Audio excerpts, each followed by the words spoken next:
So hello friends, once again you are most welcome to competitive studies. So guys, in this video we are going to solve another important questions of maths. तो हमने पिछले video में maths के important question का series शुरू किया था, जिसमें कि हमने एक इंपॉर्टेंट क्वेश्चन को सॉल्व किया था जो कि लगातार पिछले साल से आ रहे हैं। अगर आपने उस वीडियो को नहीं देखा है तो मैं डिस्क्रिप्शन में लिंक दे दूंगा, आप जाकर उस वीडियो को जरूर देख लीजिएगा। तो आज की इस वीडियो में हम लोग उसी में अनदर क्वेश्चन को सॉल्व करेंगे। तो पहले मैं आप सभी को क्वेश्चन स्क्रीन पर शो कर दूंगा, उस क्वेश्चन को आपको लिख लेना है, नहीं तो आपके पास है तो ठीक है, नहीं तो आपको उस क्वेश्चन को लिख लेना है। आप हिंदी माध्यम से हैं चाहे इंग्लिश माध्यम से हैं, मैं दोनों माध्यम के लिए बता दूंगा, ठीक है। तो क्वेश्चन है the average weight of 29 student is 28 kg. By the admission of 9 new student the average weight is reduced to 27.8 kg. Then the weight of new student is. Hindi माध्यम वाले के लिए है कि 29 छात्रों का औसत वजन 28 किलोग्राम है। एक नए छात्र के नामांकन के बाद छात्रों का औसत वजन घटकर 27.8 किलोग्राम हो जाता है, तो नए छात्रों का वजन क्या है। तो आशा करता हूँ कि आप सभी क्वेश्चन समझ गए होंगे। तो यहाँ पर आपको क्वेश्चन में एवरेज दिया हुआ है, तो आपने औसत पढ़ा होगा। पहले आपने औसत का फॉर्मूला क्या पढ़ा है, एवरेज इज इक्वल टू होता है sum of all terms upon number of terms,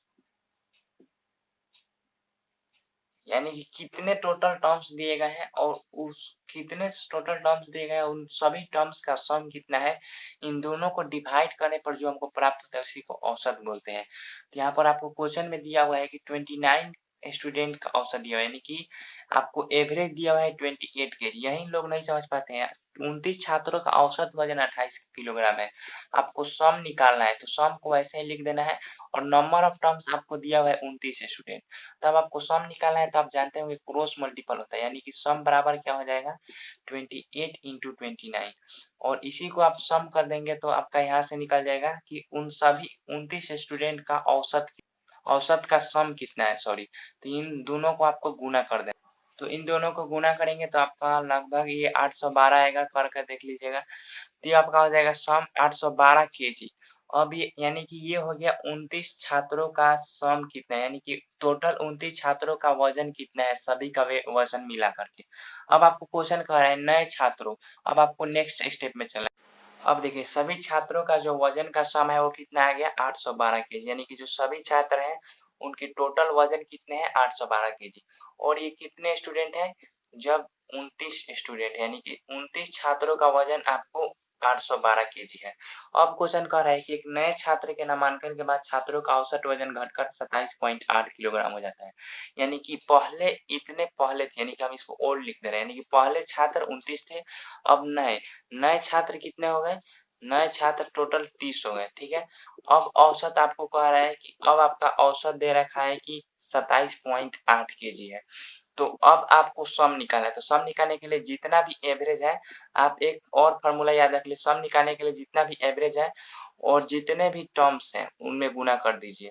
तो एवरेज कितना है 27.8 इंटू टर्म्स कितने हैं 30, डायरेक्ट गुना कर सकते हैं। मैंने पहले में बता दिया कि आपको गुना क्यों करना है। तो फॉर्मूला को आप क्रॉस मल्टीपल करेंगे तो आपका गुना होगा, तो ये आपका हो जाएगा 834.0, यानी कि 834 हो जाएगा। तो ये 834 के, यानी कि नया स्टूडेंट आया तो एवरेज इतना हो गया, यानी कि अब नया स्टूडेंट आने से टोटल वजन 834 किलोग्राम हो गया। अब नए स्टूडेंट का वजन निकालना है, नए छात्र का वजन। तो नए छात्र का वजन बराबर कितना हो जाएगा 834 माइनस 812, यानी कि आपका 22 kg हो जाएगा। तो आपका जो ऑप्शन 22 होगा वही आपका सही आंसर होगा। तो आपको इसमें कुछ नहीं करना था, बहुत इजी था। जो सम निकालना होता है तो याद रखिएगा जितना एवरेज है और जितना टर्म्स है उन दोनों को गुना करना रहता है, और जोड़ घटाव करके आपका आंसर निकल जाएगा। हम लोग नेक्स्ट क्वेश्चन को सॉल्व करते हैं। तो देखिए हमारा जो नेक्स्ट क्वेश्चन है, if 37% of A number is 990.86, what will be the approximate value of 90% of that number. यानी कि किसी संख्या का 37% 990.86 है, तो उसी संख्या का 19% का मान बताइए। तो देखिए हम लोग ऐसे क्वेश्चन को लेकर चल रहे हैं, मैं जब भी एग्जाम देने गया था, मैं भी एग्जाम देने गया था, तो ये क्वेश्चन ऐसे क्वेश्चन मैं लेकर चल रहा हूँ कि ये हार्ड है, यानी कि इसमें लोग देखकर ही छोड़ देते हैं कि हार्ड है नहीं बनेगा। अगर कोशिश करेंगे तो ये बन जाएगा, बहुत इजी क्वेश्चन होता है, लोग डेसिमल देख के ही छोड़ देते हैं। तो मैं ये चाहता हूँ कि आप सब नहीं छोड़े और आप सब इन सभी में लेकर नंबर आपका सिलेक्शन हो जाए। मान लीजिए आपका कहीं गलती हो गया तो ये सभी में आपका नंबर नहीं कटे, और ये सब क्वेश्चन लगातार हर साल आते हैं, इसीलिए वीडियो को अंत तक देखिए और क्वेश्चन को आप सॉल्व भी कीजिए। तो इस क्वेश्चन को सॉल्व करते हैं। तो देखिए 37% आपका नंबर दिया हुआ है, यानी कि 37% ऑफ ए नंबर, यानी कि आपको पहले क्या करना है कि let the number be x, यानी कि संख्या को एक्स मानना है। माना कि संख्या क्या है, माना कि संख्या बराबर एक्स है, ठीक है। अब दे रखा है 37% ऑफ नंबर, यानी कि जहां परसेंट होता है उसके नीचे अपॉन में 100 आ जाता है। परसेंट को किससे रिप्लेस करते हैं, बाटा में 100 लिया देते हैं।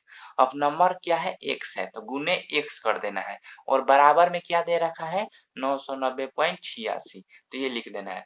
अब आपको 37 और ऊपर वाला को गुना कर लीजिए, 37 एक्स लिख लीजिए बराबर बाटा 100 इज इक्वल टू 990.86।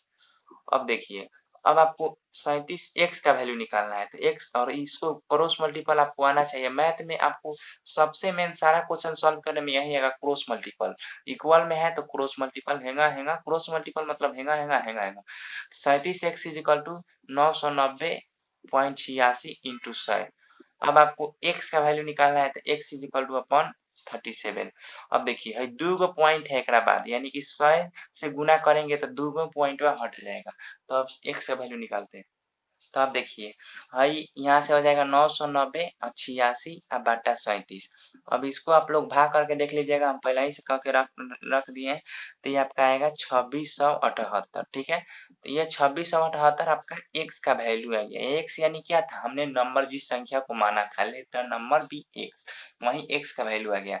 अब आपसे क्वेश्चन कह रहा है, अभी ये कुछ लोग ये ऑप्शन देख के मार देंगे, ये आपको गलती नहीं करना है, ये आपका आंसर नहीं है, आपको 19% अभी नंबर का निकालना है। तो चलिए हम लोग 19% निकालते हैं। तो देखिए 19 बाटा 100 इंटू 2678, तो ये आपका हो जाएगा 50 दूनी 100। नहीं काटेगा तो आप ऐसे ही काटिएगा दो दो से, दो एकम दो, दो तिया 6, फिर दो तिया 6 दूना 18, फिर आप इसको काटिएगा